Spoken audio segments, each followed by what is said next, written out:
la difusión con respecto a las barbaridades que se cometieron en la Argentina fue muy tardía en el mundo entero.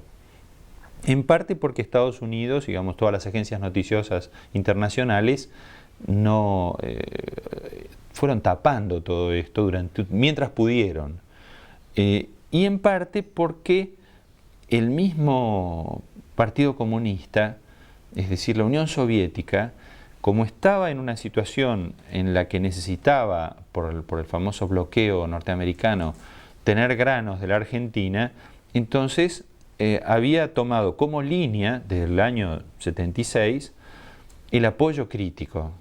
Y entonces daban la explicación de que era mejor que estuviera Videla, Macera y la Junta, que otros militares que al parecer eran malísimos, eran mucho más malos que ellos, eran mucho más reaccionarios que ellos. Entonces nosotros le decíamos, no se puede ser más malo que estos, y estos ya son bastante reaccionarios. No, pero hay otros que son peores, que era Conito Sánchez de Bustamante, o sea, los que eran la gente de caballería, que efectivamente eran todavía más aristocráticos que estos, pero estos eran la gente de la Escuela de Panamá, eran la gente que venía a hacer esa tarea y la hizo con una eficacia digna de mejor causa. Bueno, entonces eso hizo que la información quedara como atrapada por estos dos ocultamientos que se fueron produciendo y que demoraron mucho.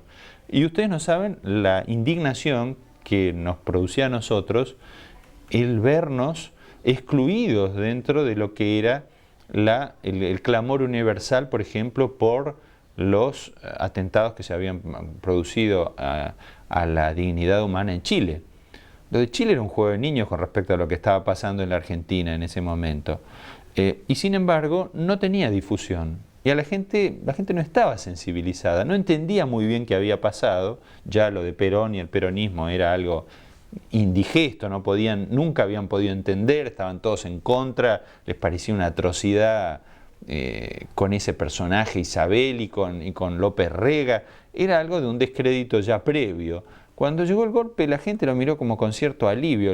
Estoy hablando de la opinión pública internacional, ¿no? A tal punto que en el año 80 o 81, no me acuerdo muy bien, se hace un congreso de escritores en La Habana, y al que concurre, el que era también un queridísimo amigo mío, con quien fuimos a parar allí también, que era el gordo Soriano, Osvaldo Soriano. Entonces Osvaldo Soriano va integrando la delegación, y cuando de la declaración final, bueno, se hace una condena por parte de esta reunión, con la presencia de Fidel, a las dictaduras sangrientas latinoamericanas de Bolivia, Chile, Uruguay. Entonces, ¿cómo? Y Argentina no está en la lista. Bueno, compañeros, ¿cómo bueno, compañeros?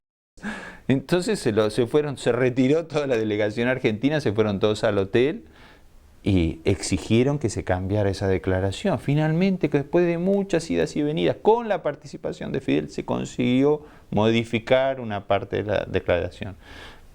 En Cuba, les cuento, esta historia ocurrió en Cuba, no ocurrió en Nueva York, en el New York Times, ¿no es cierto? Imagínense si en Cuba pasaba eso, calculen, digamos, la desinformación y la manipulación que había sobre esta información. Por eso, lo que Cacho organiza, digamos, todo ese motor que él pone, junto con otras figuras como Pino Solanas, después como Estrella, Miguel Ángel Estrella, como la misma Mercedes Sosa. Mercedes también estaba un poco porque Mercedes siempre había tenido una gran pertenencia espiritual, no sé qué grado de participación desde el punto de vista administrativo había tenido, pero con el Partido Comunista Argentino. Ella, su origen es ese, ¿no es cierto?